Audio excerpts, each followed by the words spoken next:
पिछले एपिसोड की एंडिंग में हमने देखा था कि दोकी ऑपरेशन थिएटर में है और यंगसुक की जगह पे कोई दूसरा डॉक्टर जिसका नाम है डॉक्टर गोंग वो दोकी पे सर्जरी करने वाला है। एपिसोड 10 की शुरुआत यहीं से होती है और हमें दिखाया जाता है कि डॉक्टर गोंग दोकी के पैर पे सर्जरी करने ही वाला होता है, लेकिन उसी वक्त ऑपरेशन थिएटर में कॉल आता है कि जिस पेशेंट की सर्जरी होने वाली थी वो बहुत देर से बाहर रुका हुआ है और पेशेंट्स की अदला बदली हो गई है। इस वजह से पूरी सर्जरी को रोक दिया जाता है और दोकी सही सलामत बाहर आ सकता है।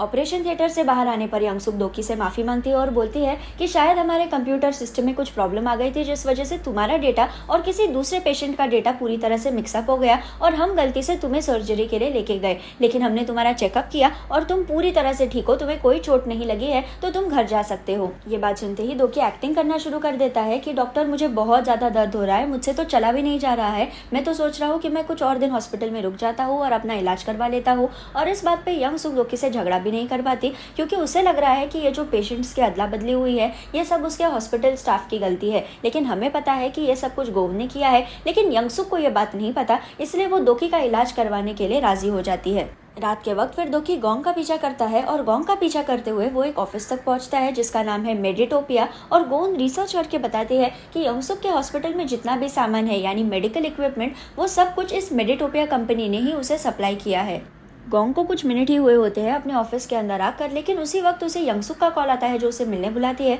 इसलिए गोंग फिर से एक बार अपने ऑफिस से बाहर चला जाता है और इस मौके का फायदा उठाता है दोकी, जो चुपके से गोंग के ऑफिस के अंदर घुस जाता है। दोकी फिर गोंग के ऑफिस की तलाशी लेता है और उसे एक बिजनेस कार्ड दिखता है जिस पे लिखा होता है कि गोंग मेडिकल सामान बेचने वाला एक सेल्समैन है। और ये पढ़कर दोकी के होश उड़ जाते हैं क्योंकि अगर गोंग एक डॉक्टर नहीं है, एक सर्जन नहीं है, फिर वो ऑपरेशन थिएटर में आया कैसे, वो भी किसी की सर्जरी करने के लिए। गोंग के टेबल पे एक कैलेंडर भी रखा होता है जिसे दोकी चेक करता है और इसमें गोंग ने सारी डिटेल्स लिख के रखी होती है कि उसे कौन सी डेट पे किस पेशेंट की सर्जरी करनी है। और इसमें शॉकिंग बात तो ये है कि गोंग ने एक भी दिन की छुट्टी नहीं ली है, उसने हर एक दिन किसी न किसी पेशेंट की सर्जरी की है। और इससे भी ज्यादा शॉकिंग बात तो ये है कि गोंग ने कुछ दिनों पे 3 से ज्यादा सर्जरीज भी की है। बाद में बदला लेने वाली टीम मिलकर इस पूरी सिचुएशन के बारे में बातें करते हैं और संगचल बोलता है कि यंगसुक एक बहुत चालाक औरत है, वो अपने नाम पे ज्यादा से ज्यादा सर्जरीज करवाना चाहती है ताकि लोग और मीडिया उसे एक महान एक्सपर्ट डॉक्टर समझे और उसके हॉस्पिटल्स में और पेशेंट्स आए ताकि वो और पैसे कमा सके। वो किसी दूसरे डॉक्टर को अपना साथी बना सकती थी, लेकिन डॉक्टर की फीस ज्यादा होती है,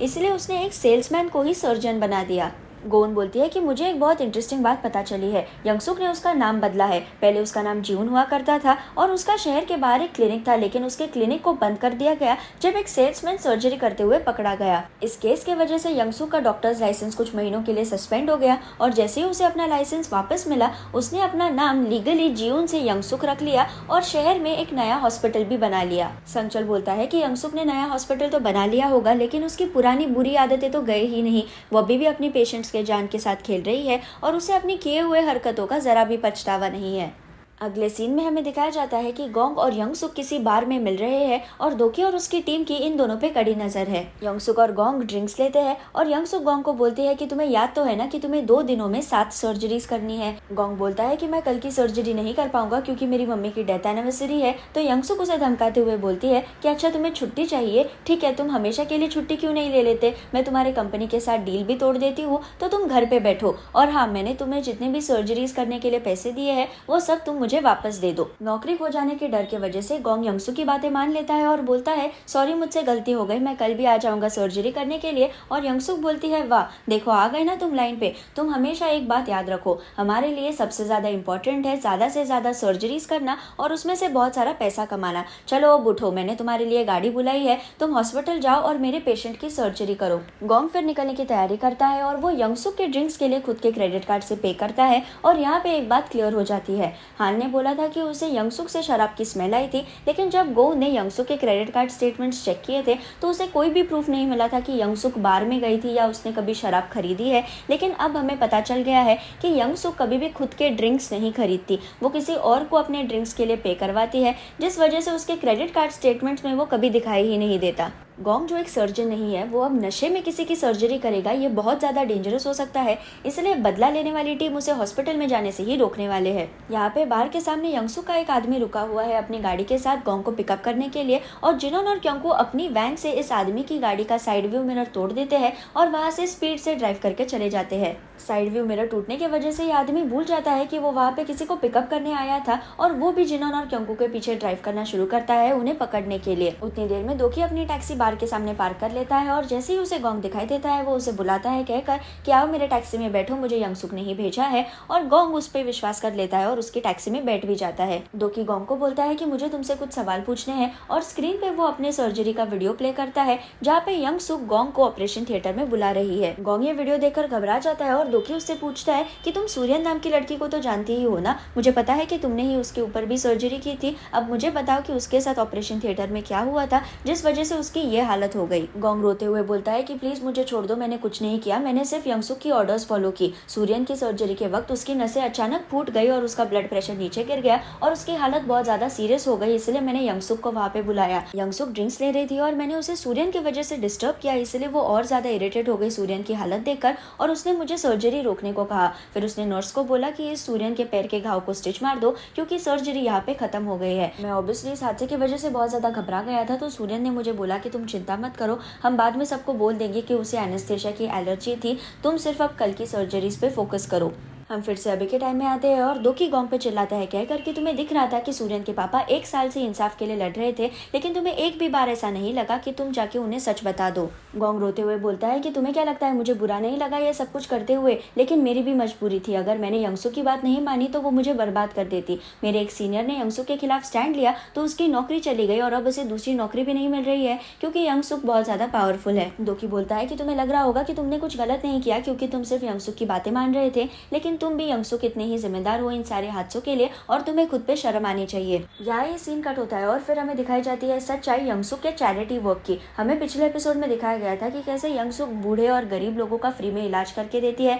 तो असल में ये इलाज फ्री नहीं होता है, इसमें से यंगसुक को बहुत सारा पैसा मिलता है। यंगसुक बूढ़े लोगों का फ्री में चेकअप करती है और फिर उन्हें झूठी स्टोरीज बताती है कि कैसे आपके पैर में बहुत बड़ा लंप है, इसे हमें इमीडिएटली सर्जरी से निकालना होगा। और इन बूढ़े लोगों को ज्यादा नॉलेज नहीं होता और यंगसुक एक जानी मानी डॉक्टर है, इसलिए वो उसकी बातों में फंस जाते हैं और सर्जरी के लिए राजी हो जाते हैं। इन बूढ़े लोगों का हॉस्पिटल का खर्चा गवर्नमेंट करती है, इसलिए सर्जरी होने के बाद यंगसुक का हॉस्पिटल इस पे क्लेम डालता है और उन्हें छोटी सी सर्जरी के लिए बहुत सारे पैसे मिल जाते हैं। यंगसुक को बूढ़े लोगों पे जबरदस्ती सर्जरी करके बहुत सारे पैसे तो मिलते ही है, लेकिन उसे दूसरा फायदा भी होता है कि इन बूढ़े लोगों का कोई परिवार नहीं होता, इसलिए सर्जरी के वक्त अगर ये बूढ़े लोग मर भी गए तो उसे कुछ फर्क नहीं पड़ता क्योंकि कोई हॉस्पिटल पे इल्जाम नहीं लगाएगा, कोई उस पे इल्जाम नहीं लगाएगा। यहाँ यंगसुक ने अपनी खुद की एक नई किताब पब्लिश की है और उसके लिए एक ऑटोग्राफ इवेंट रखा है और उसके बाद उसका टीवी इंटरव्यू होने वाला है इस किताब के बारे में बताने के लिए। टीवी इंटरव्यू के वक्त एंकर्स यंगसुक की बहुत तारीफ करते हैं कि आप तो ग्रेट हो, आप तो भगवान हो, और बीच में ही एंकर्स रुक जाते हैं और बोलते हैं कि अभी हमें एक टिप मिली है कि डॉक्टर यंगसुक ने अपने हॉस्पिटल के सारे प्रॉफिट्स डोनेट कर दिए हैं। ये बात सुनते ही यंगसुक के होश उड़ जाते हैं और वो पूछती है क्या मैंने पैसे डोनेट किए? और टीवी एंकर्स बोलते हैं कि हाँ, आपको शर्मिंदा होने की कोई जरूरत नहीं है, आपके जैसे दयालु इंसान तो हमने कभी देखा ही नहीं है, आप तो ग्रेट हो। यंगसुक ये बात जानकर शॉक हो जाती है क्योंकि उसके अनजाने में उसके हॉस्पिटल के पैसे किसी ने डोनेट कर दिए और उसे जरा भी आइडिया नहीं था, लेकिन वो कुछ रिएक्ट नहीं कर पाती क्योंकि वो लाइव टीवी इंटरव्यू में है। इंटरव्यू खत्म होने के बाद यंगसुक अपने आदमी को कॉल करके चिल्लाती है कि तुम्हारी इतनी हिम्मत कैसे हुई कि मुझे बिना बताए तुम मेरे पैसे डोनेट कर दो। तो आदमी बोलता है कि डोनेशन सर्टिफिकेट पे तो आपकी ही साइन थी, आज मुझे चैरिटी से एक सर्टिफिकेट मिला जिस पे लिखा था कि आप हॉस्पिटल के सारे प्रॉफिट्स उन्हें डोनेट करने वाली है और उस पे आपकी साइन थी, इसलिए मैंने सारे पैसे भेज दिए। यंगसुक इरिटेट होकर बोलती है कि मैंने कभी किसी चैरिटी के पेपर पे साइन नहीं किया है, मैंने कभी किसी को डोनेशन का प्रॉमिस नहीं किया है। और फिर हमें दिखाया जाता है कि यंगसुक से ये डोनेशन कैसे करवाया गया। जैसे हमने पहले देखा था, यंगसुक ने अपनी किताब के लिए एक ऑटोग्राफ इवेंट रखा था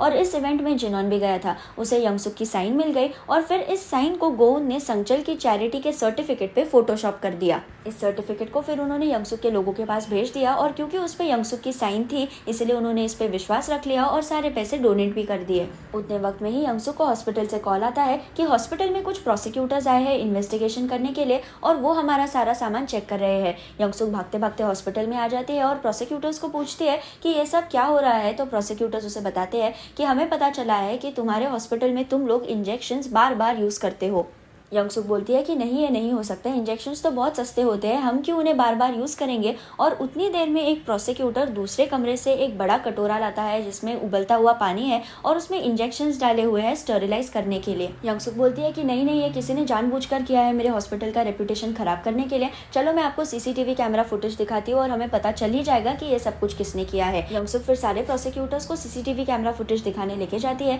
लेकिन उसका आदमी बोलता है कि हमारे पास तो कोई वीडियो रिकॉर्डिंग नहीं है क्योंकि डेटा सारा फॉर्मेट हो गया है। यंगसुक चिल्लाती है कि कौन से गधे ने तुम्हें बोला था सारी वीडियो रिकॉर्डिंग्स डिलीट करने के लिए। तो आदमी बोलता है कि आपने ही तो बताया था कि हर 2 हफ्ते में सारे वीडियो रिकॉर्डिंग्स डिलीट होने चाहिए, इसलिए कल रात को ही डेटा फॉर्मेट हो गया। उसी वक्त वहाँ पे पुलिस आ जाती है और यंगसुक को बताती है कि कल रात गोंग ने खुद को हमारे हवाले कर दिया है और उसने तुम्हारे सारे हॉस्पिटल की सच्चाई हमें बता दी है। यहाँ ये सीन कट होता है और फिर अगले सीन में हमें दिखाया जाता है कि यंगसुक को अरेस्ट किया गया है, उसका हॉस्पिटल पूरी तरह से बंद हो चुका है और टीवी पे उसके बारे में ही न्यूज दिखा रहे हैं कि जो डॉक्टर भगवान जैसे लग रही थी वो है शैतान, और यहाँ पे यंगसुक को उसके किए का फल मिल गया है। यहाँ संचल ने सूर्यन को एक बहुत अच्छे हॉस्पिटल में शिफ्ट कर दिया है और कुछ ही दिनों में सूर्यन की आंखें खुल गई, उसे होश आ गया और हान अपनी खुद की खुशी पे काबू नहीं कर पाया। यहाँ जब दोकी अपने घर पे नहीं होता उस वक्त हाजुन उसके घर में घुसकर उसका सारा सामान चेक करता है और उसे दोकी की मम्मी का फोटो मिलता है और उसके साइड में रखी होती है एक सीटी। सीजन 1 से ही हमें पता है कि दोकी को सीटियों की आवाज़ से बहुत डर लगता है, क्योंकि जब उसकी मम्मी की डेड बॉडी उसे मिली थी